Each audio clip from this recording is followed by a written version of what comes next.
Pam Bondi gives up first-class seat for veteran, then the unbelievable happens. The moment the gate agent called out the final boarding group, a few passengers sighed in frustration. First class was full.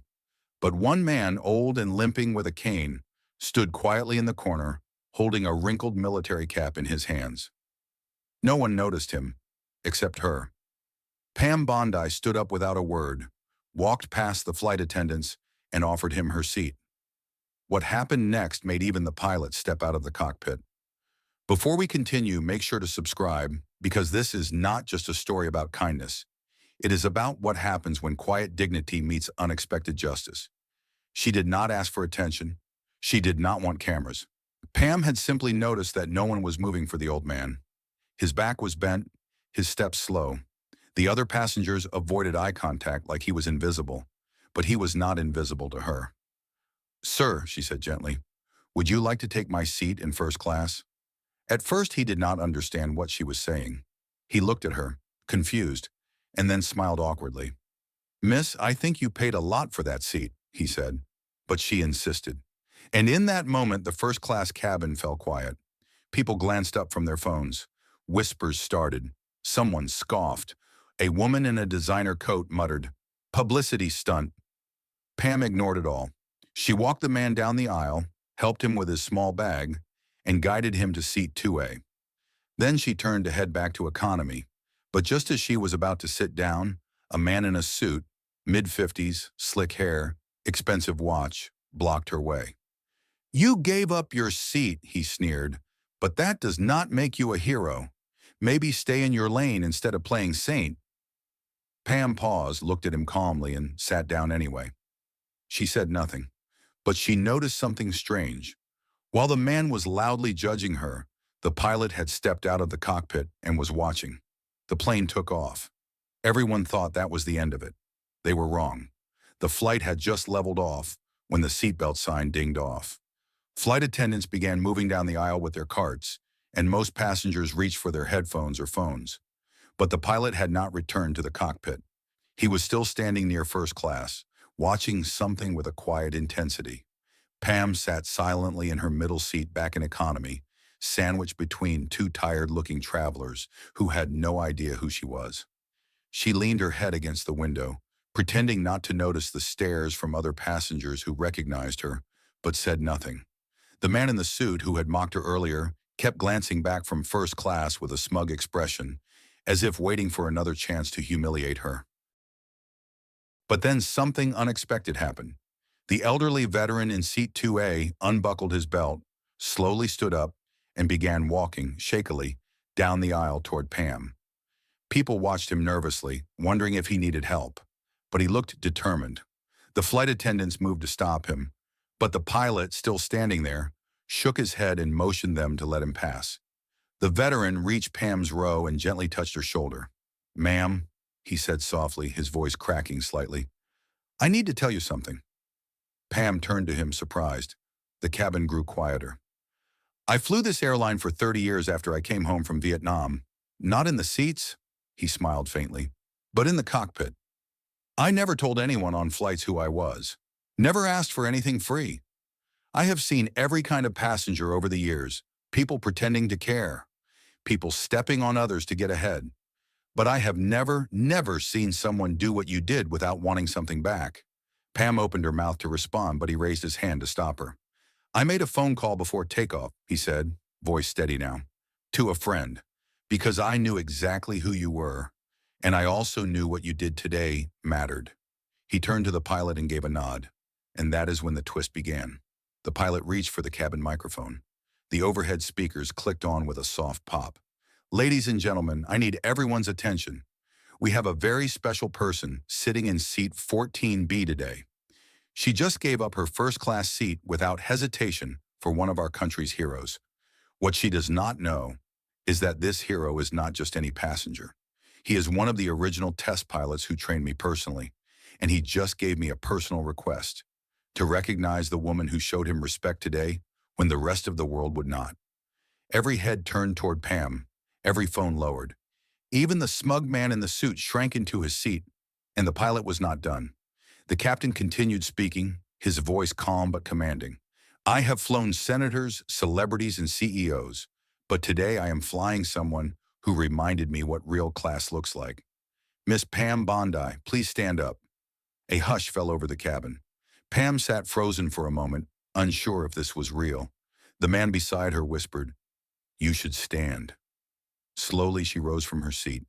Her face showed no pride, just confusion, humility, and a slight tremble in her hands. The veteran beside her gave her a nod of quiet approval. And then something no one expected happened. A woman from 2 rows behind stood up and started clapping. Then a man across the aisle. Then another. The applause moved like a wave through the plane. In moments, the entire cabin, from economy to first class, was on their feet, clapping, some even cheering. Pam looked around, clearly overwhelmed. She was not used to this. Not like this. She had been praised in political circles, spoken on TV, sat on panels. But this was raw. This was real. And just when it felt like the moment could not grow deeper, another voice broke the silence. It came from seat 3C. A young woman stood, holding a toddler in her arms. "My husband was a Marine," she said quietly. "He died in Afghanistan. People like you, who see people like him, are rare." "Thank you." Pam's lips parted, but she could not speak. Her eyes welled up, and she sat back down slowly, her head lowered. The applause faded into a soft silence. People returned to their seats, but the atmosphere had changed. The man in the suit who had mocked her earlier? He turned away, pretending to sleep, shame coloring his face.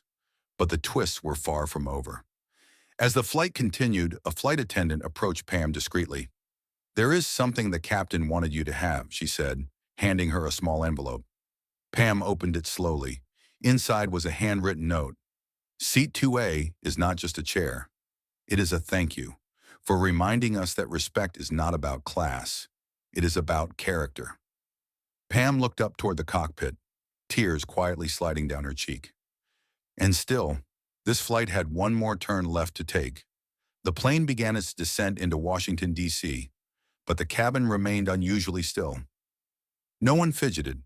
No one tapped impatiently on their armrests. It felt like everyone on board understood they had witnessed something rare, something quietly powerful. And for Pam, the most unexpected part was yet to come. As they touched down and the seatbelt signs flicked off, the veteran stood once again. He reached for his cane, but this time a young man from first class rushed over to help him, the same man who had not even looked up earlier when Pam gave up her seat. Now he moved with purpose, guilt, maybe even respect. Pam gathered her bag silently. She did not want attention. She was already uncomfortable with what had happened. She just wanted to exit, blend into the crowd, and move on. But as she stepped into the jet bridge, she was stopped by airport security. A uniformed officer stood waiting for her. "Miss Bondi?" he asked. "Could you please come with me?" Passengers behind her slowed down, watching closely. A few gasped. Someone whispered, "Is she in trouble?" Pam looked stunned, but the officer gave her a small smile. "Do not worry," he said quietly. "We have orders to escort you personally." She hesitated, then followed him down a private hallway. The air was colder, the walls lined with framed photos of pilots and war veterans. Her heels clicked softly on the polished floor. The silence was thick with confusion. Finally, they turned a corner, and Pam froze. In the hallway stood 5 older men, veterans, dressed in faded uniforms, some in wheelchairs, others with medals shining faintly on their jackets. And standing at the center was the pilot from the flight. He stepped forward. "We wanted to thank you in person," he said, "because what you did was more than just kindness. It was a reminder to the rest of us that honor still exists outside of uniforms and politics." Pam tried to speak, but the lump in her throat stopped her. Another man stepped forward, this one holding a plaque. It read, "In recognition of true character in flight, presented to Pam Bondi." They had made it just for her, within hours. She stared at the plaque, then at the faces around her. None of them wanted votes. None of them cared about her public image. They only cared about what she had done when no one was watching. She accepted the plaque with both hands. "I just gave up a seat," she said quietly. "No," said one of the veterans. his voice steady. You gave back something this country has forgotten. Pam looked down, and that is when she noticed the smallest, yet most powerful detail of all. The cane the old man had used on the plane. It had a carved name on the side, and it was hers. Her breath caught. She blinked hard, thinking maybe she had imagined it, but it was real. Etched carefully into the wooden handle of the cane were the words, "For Pam, the one who stood up by sitting down." She looked at the veteran, the same quiet man she had given her seat to. His eyes were wet, but he smiled. "I carved it years ago," he said gently. "I never knew who it was meant for.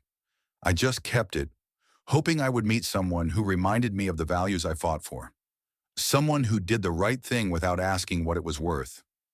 Pam could not hold back the emotion anymore. Her hand trembled as she touched the carving. "I do not deserve this," she whispered. "Yes," the pilot replied, stepping forward again. "You do. Because while everyone else looked the other way, you saw a man who gave his life to a country that too often forgets. And you did not just say thank you. You showed it."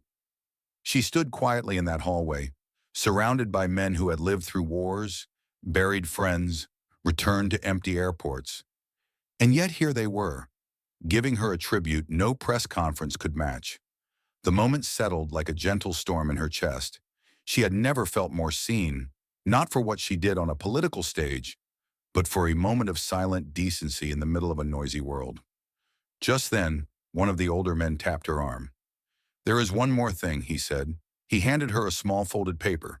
She opened it. It was a boarding pass. But not just any pass. It was marked with a gold stamp at the corner and read, "Honor Flight, Guest of Honor, Pam Bondi." The Honor Flight, the same program that flew veterans to see their memorials. Only now they wanted her to be there too. Not as a politician, not as a speaker, but as someone who had earned their respect. She looked up in disbelief. I cannot accept this." The man placed a gentle hand on her shoulder. "You already did." And just like that, the hallway lights dimmed behind her as the airport doors opened. But the world outside had changed. The cool air outside felt different, cleaner somehow. Pam stepped into the terminal with the cane still in her hand, her fingers tracing the carved letters slowly, as if memorizing them by touch. Travelers rushed by, focused on their phones and connections, unaware that just behind a closed hallway door, something sacred had taken place. But fate was not quite done. As she moved toward the car waiting for her, she noticed a group of reporters standing near the exit, pointing their cameras at someone else, an elected official arriving from another flight. Flashes fired, microphones extended, voices shouted, and then one of the reporters spotted her. "There she is," someone whispered. Suddenly a few turned. The mood shifted fast. Pam had been in the media spotlight before. Accused, praised, misquoted, defended. But this felt different. They were not there for drama today. A young reporter broke from the pack and approached her with careful steps, holding nothing but a small notepad.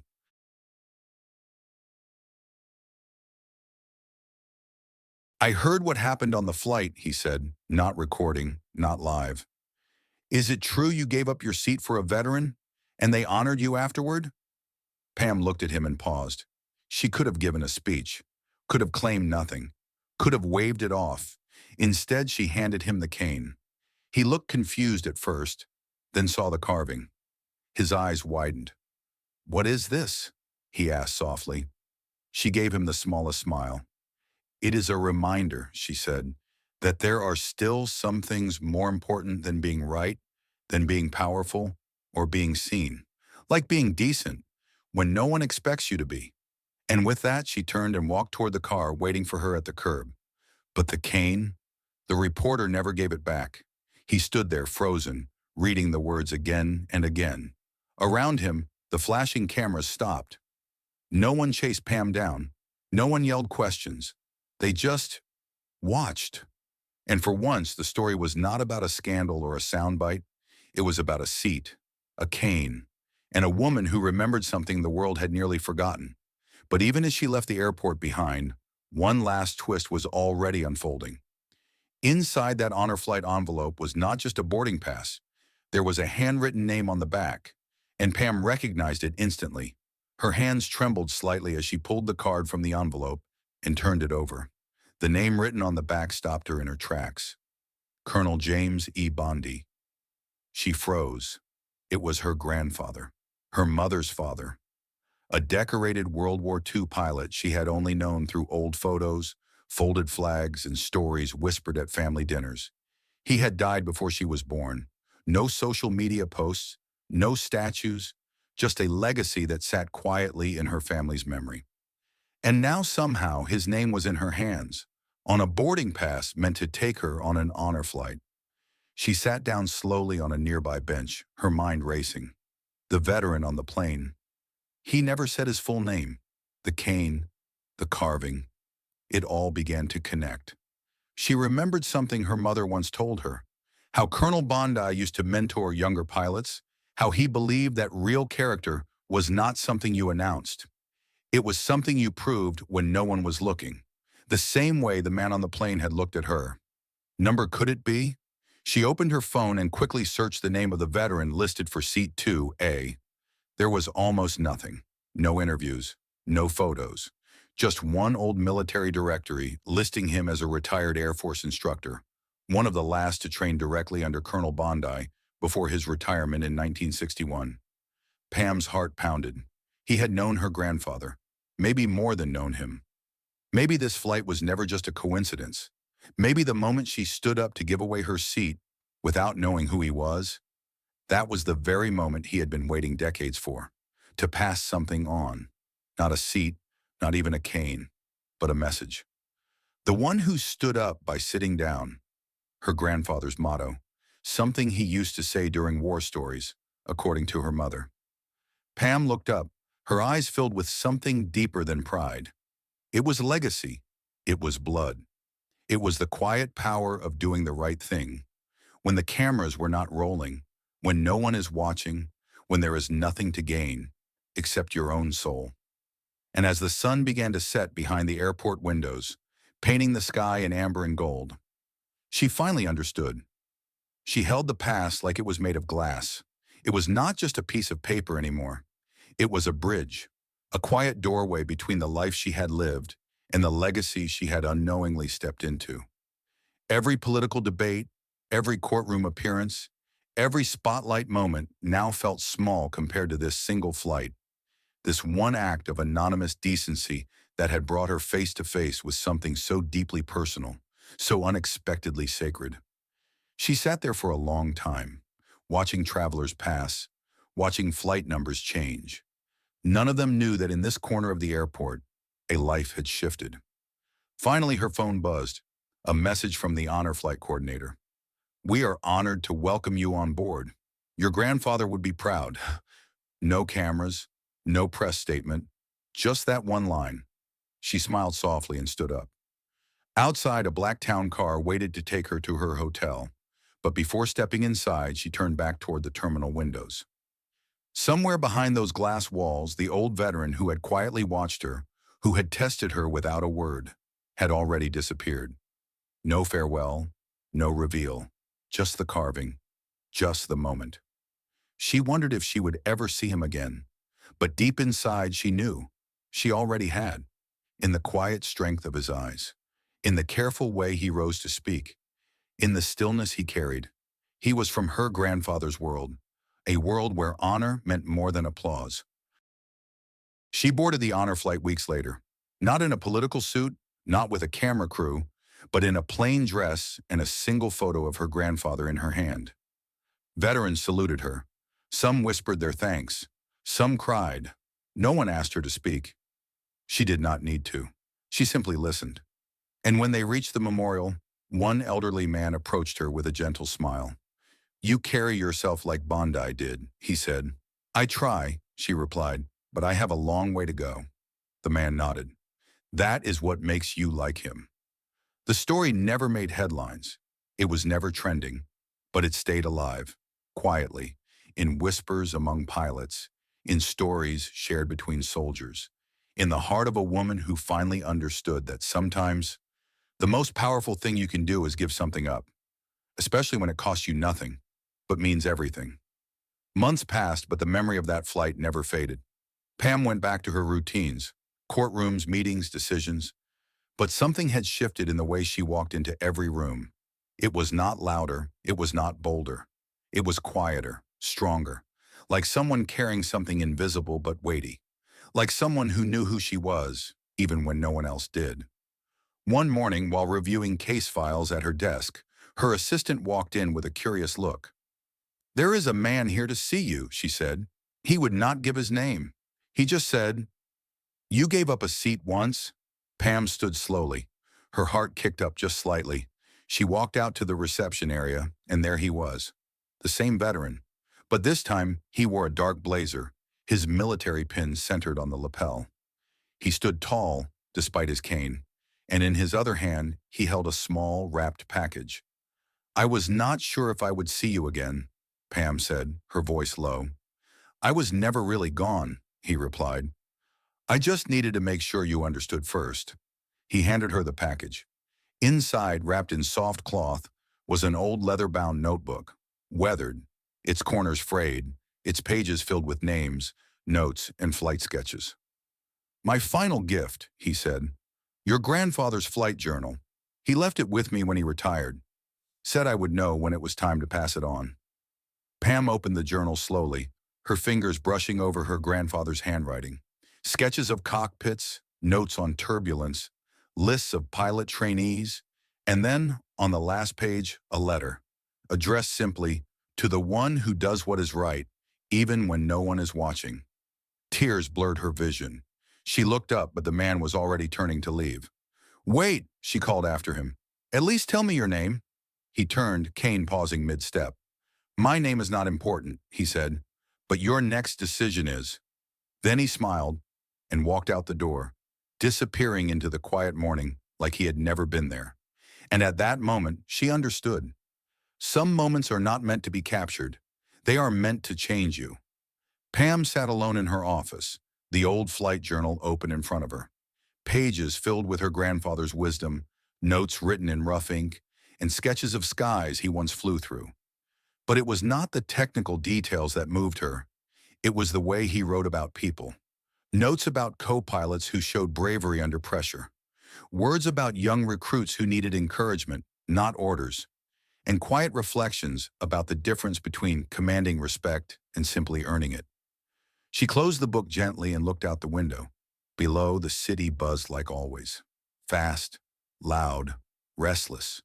But above it, the sky was calm, just like in those sketches. Open, wide, waiting. That flight, that moment, that quiet exchange of a seat for dignity. It had not just changed how people saw her. It had reminded her who she truly was. Not the headlines, not the interviews, not the labels the world liked to stick to her name. She was her grandfather's granddaughter.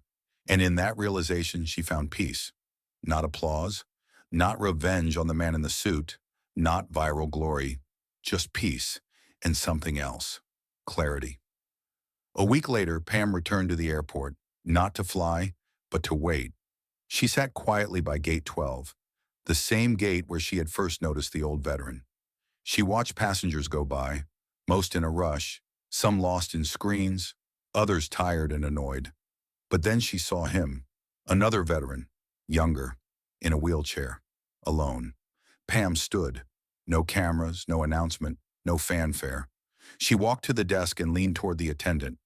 "I would like to give up my seat again," she said. "Put him in mine." The attendant blinked. "Ma'am, your ticket is marked first class." "I know." And once again, without seeking credit, she walked that same aisle. Because sometimes the most important stories are not the ones people talk about. They are the ones that quietly echo in someone's heart forever. And that is how you change the world. Not all at once, but one seat at a time.